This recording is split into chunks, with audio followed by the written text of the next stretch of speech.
有的议员林美的梅合诚心企业，关键经销人员年菜的活动，今年已经卖入第6档。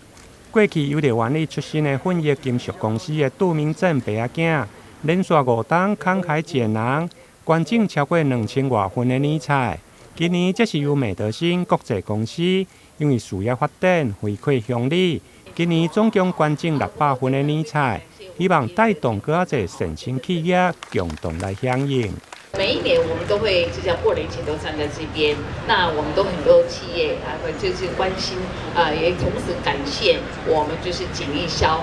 警官这边就是在平常的时候，为咱台南市所就是守护着台南市，让咱台南市民在这个生活，在这台南市这所在大家能够安居乐业。当然啦在过年过节你们更加的辛苦，所以你因为过年过节的时候，你又不能回家。又不能回家过年过节，那你必须要一样守护着我们台南市。所以咱们我们监测者的发起的目的说，好，我们送的就是一道年菜你也看就迄个所在值班的时候，看你在哪一班的值班的地方，我们就是加温以后，有一些就是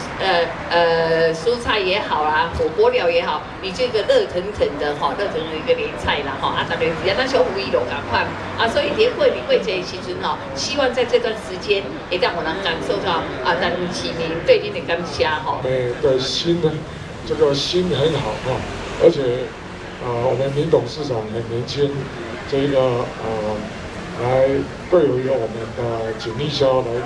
提供这么好的年菜，我想我们在马上寒流又会来了除夕又开始湿冷了所以我们同仁在过年期间值班